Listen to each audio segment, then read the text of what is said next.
Mpox இது வந்து ரொம்பவே இம்பார்ட்டன்ட் கரண்ட் அஃபேர்ஸ். ஏன் அப்படின்னா வேர்ல்ட் ஹெல்த் ஆர்கனைசேஷனே இத public health emergency of international concern அப்படின்னு சொல்லிட்டு டிக்ளேர் பண்ணிருக்காங்க.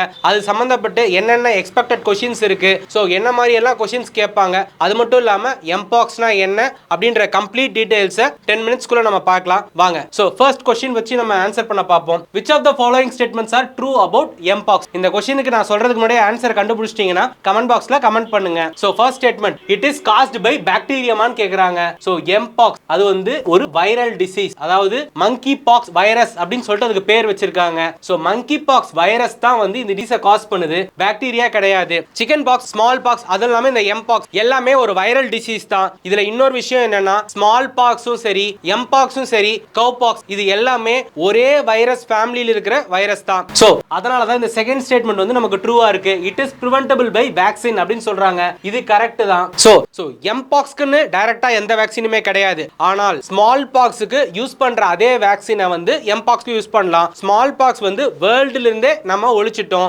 1980ஸ்லயே ஒழிச்சாச்சு. அதனுடைய இன்னொரு வேரியன்ட் அதே வைரஸ் ஃபேமிலியோட இன்னொரு வேரியன்ட் தான் வந்து mpox. சோ இந்த ஸ்டேட்மெண்ட் வந்து கரெக்ட். அதுக்கு அப்புறம் third statement, the natural reservoir of monkeypox is monkeys அப்படின்னு சொல்றாங்க. சோ நேச்சுரல் ரிசர்வாயர்னு கேட்டுட்டாங்க. நேச்சுரல் ரிசர்வாயர்னா ஃபர்ஸ்ட் இது மங்கில இருந்து மத்தவங்களுக்கு பரவனதுனால தான் இத மங்கி பாக்ஸ் சொல்லி பேர் வச்சிருக்காங்க.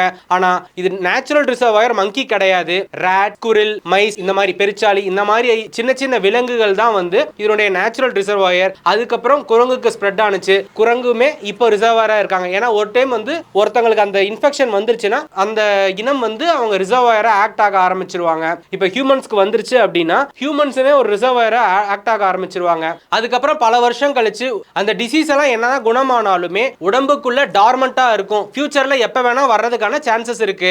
அந்த மாதிரி வைரஸ் உடம்புக்குள்ள இருக்கு, எப்ப வேணா வெளியே வரலாம் அப்படின்றத வந்து ரிசர்வாயர்னு சொல்லுவாங்க. அப்படி நேச்சுரல் ரிசர்வாயர்ஸ் வந்து மங்கீஸ் கிடையாது.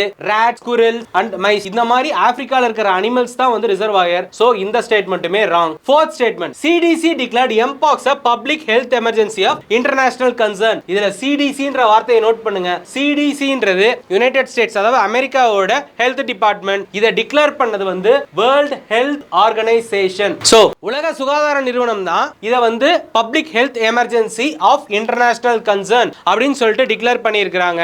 CDC வந்து உலகம் ஃபுல்லா அப்படி அனௌன்ஸ் பண்ண முடியாது. அமெரிக்காவுக்கு மட்டும்தான் அப்படி அனௌன்ஸ் பண்ண முடியும். எப்படி இந்தியாவோட ஹெல்த் டிபார்ட்மெண்ட் இந்தியாவுக்குள்ள மட்டுமே ஒரு விஷயத்தை பேண்டமிக்கா எபிடமிக்கா அப்படின்னு சொல்லிட்டு சொல்ல முடியுமோ அந்த மாதிரி தான் CDC வந்து அமெரிக்காவோட ஆர்கனைசேஷன். சோ CDC வந்து அமெரிக்காவுக்கு மட்டும் தான் சொல்ல முடியும், வேர்ல்டு ஃபுல்லா சொல்ல முடியாது. சோ யுனைடெட் நேஷன்ஸ்ல வேர்ல்ட் ஹெல்த்துக்குன்னு சொல்லிட்டு தனியா டெடிகேட் பண்ண ஆர்கனைசேஷன் தான் வேர்ல்ட் ஹெல்த் ஆர்கனைசேஷன், உலக சுகாதார நிறுவனம். அதுதான் வந்து public health emergency of international concern அப்படின்னு சொல்லிட்டு மங்கி பாக்ஸை அறிவிச்சிருக்காங்க. So next second question, choose the correct statements. In 2022 outbreak of mpox, Europe had more number of cases than Africa அப்படின்னு சொல்லி கேக்குறாங்க.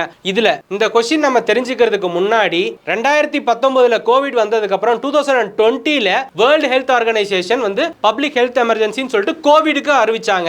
அதுக்கப்புறம் 22ல mpox வந்து பப்ளிக் ஹெல்த் எமர்ஜென்சின்னு சொல்லிட்டு 2 வருஷத்துக்கு முன்னாடியே அனௌன்ஸ் பண்ணிருந்தாங்க. அதுக்கப்புறம் அந்த டிசீஸ் வந்து செட்டில் ஆயிடுச்சு. அதுக்கப்புறம் மறுபடியும் 2 வருஷம் கழிச்சு அதே mpoxக்கு 2024லயுமே பப்ளிக் ஹெல்த் எமர்ஜென்சின்னு சொல்லிட்டு போன வாரம் அறிவிச்சிருக்காங்க. இது வந்து கவர்மெண்ட் எக்ஸாமுக்கு ரொம்பவே இம்பார்ட்டன்டான क्वेश्चन. சோ இந்த ஸ்டேட்மெண்ட் பத்தி பார்க்கலாம். யூரோப்ல அதிகமான கேसेस இருக்கான்னு சொல்லி கேக்குறாங்க. ஆமா, ஃபர்ஸ்ட் ஆப்பிரிக்கால தான் வந்து ஃபர்ஸ்ட் 1970ஸ்ல இத கண்டுபிடிச்சிட்டாங்க. வருஷம் வருஷம் ஒரு 1000 கேஸ். இப்போ நம்ம டெங்குக்கு எப்படி பழகிட்டோமோ இல்ல ஒரு சிக்கன் குனியா வருஷம் வருஷம் வரும்னு சொல்லிட்டு நம்ம பழகிட்டோமோ அந்த மாதிரி இந்த மங்கி பாக்ஸ் வருஷம் வருஷம் வரும்னு சொல்லிட்டு ஆப்பிரிக்கால இருக்க மக்கள் பழகிட்டாங்க.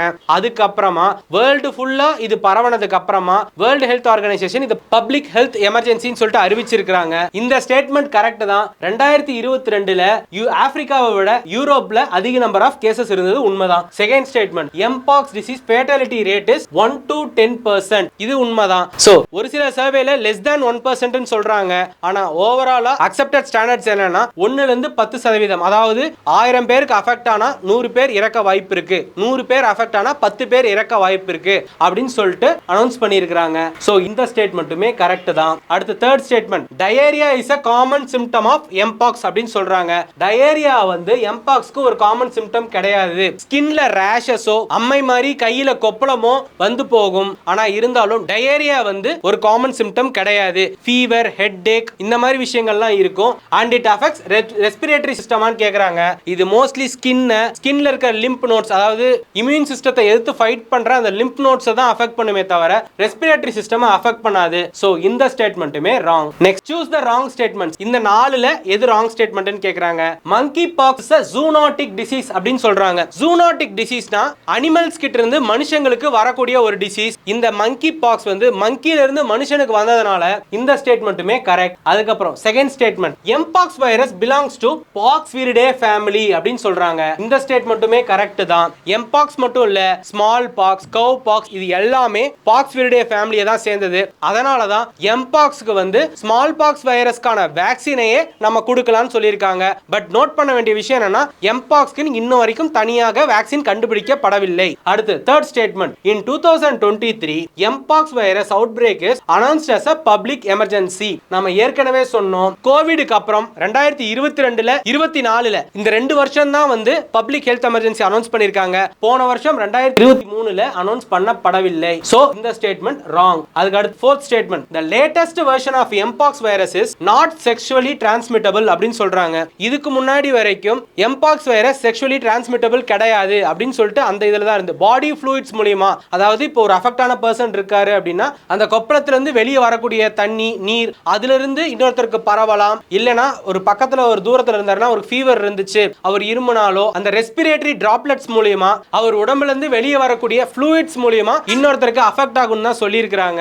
பட் டைரக்டா செக்ஷுவல் டிரான்ஸ்மிஷன்ல இதுவரைக்கும் கண்டுபிடிக்கப்படவில்லை. பட் இந்த வருஷம் அஃபெக்ட் ஆன வேரியன்ட்ல இட் இஸ் செக்ஷுவலி டிரான்ஸ்மிட்டபிள் அப்படின்னு சொல்லியிருக்காங்க. Question, find the wrong statements. So tecovirimat, an antiviral drug sometimes used to treat mpox. Actually matter என்னன்னா mpoxக்கு இதுவரைக்கும் ட்ரீட்மெண்ட் இதுதான் அப்படின்னு சொல்லிட்டு ஒரு ஒழுங்கான ப்ரொசீஜர் இல்ல.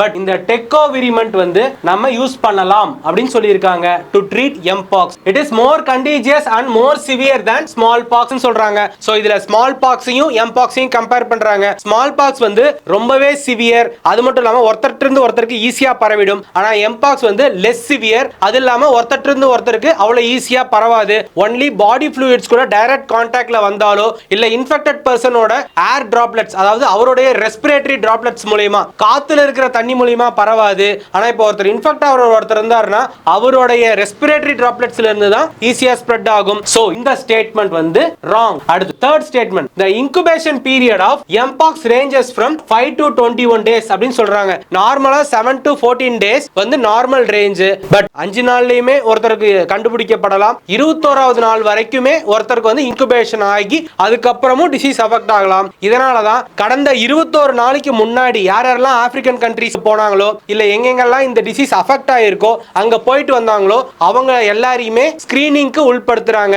இந்த டிசீஸ்க்கான ஒரு ட்ரீட்மெண்ட் எதுவுமே கிடையாது. சோ இந்த டிசீஸ்ல கம்மியான ஃபேட்டாலிட்டி ரேட்ன்றதுனால குவாரண்டைன் பண்ணி அவர் தனிமைப்படுத்திக்கிட்டு குணமாகி வந்தாங்கனாவே இந்த டிசீஸ் ஈஸியா ஸ்டாப் பண்ணலாம். கோவிட் அளவுக்கு இது பெரிய பேண்டமிக்கா ஆனாலுமே ஃபேட்டாலிட்டி கம்மி, இன்னொன்னு அவ்வளவு ஈஸியா ஸ்ப்ரெட் ஆகாதுன்றதுனால சிவியாரிட்டி கம்மி. நம்ம ரொம்ப பயப்பட வேண்டிய அவசியம் இல்லை, ஆனா ஜாக்கிரதையா தான் இருக்கணும். அடுத்து fourth statement, it is transmitted வியா மஸ்கிட்டோஸ். மஸ்கிட்டோஸ் வழியா அது டிரான்ஸ்மிட் ஆகிறது கிடையாது. ஹியூமன்ஸோட பாடி ஃப்ளூயிட்ஸோடயோ இல்ல இப்போ ஒரு மங்கி இருக்கு, மங்கி வந்து இன்ஃபெக்ட் ஆயிருக்கு எம்பாக்ஸ் மூலமா, ஒரு ஹியூமன் அவங்க பக்கம் போறாங்க, பாடி ஃப்ளூயிட்ஸோட டைரக்ட் கான்டாக்ட் வந்துச்சு அப்படின்னா அனிமல் டு ஹியூமன் ஸ்ப்ரெட் ஆகும், ஹியூமன் டு ஹியூமன் ஸ்ப்ரெட் ஆகும். ஆனா மஸ்கிட்டோ வழியா இது ஸ்ப்ரெட் ஆகிறது கிடையாது. சோ இதுவுமே ராங் ஸ்டேட்மெண்ட். எம்பாக்ஸ பத்தி கம்ப்ளீட் எக்ஸ்பெக்டட் கொஸ்டின்ஸ் எஸ்எஸ்சிலயா இருக்கட்டும் யூபிஎஸ்சி டிஎன்பிசி எல்லா ஃபார்மெட்டுக்குமே என்ன கொஸ்டின் கேட்டாலுமே இதுக்குள்ள அடங்கிரும். ஸோ இந்த ஃபார்மெட் பிடிச்சிருந்ததுன்னா வீடியோக்கு லைக் பண்ணிட்டு நம்ம சேனலை சப்ஸ்கிரைப் பண்ணிக்கோங்க.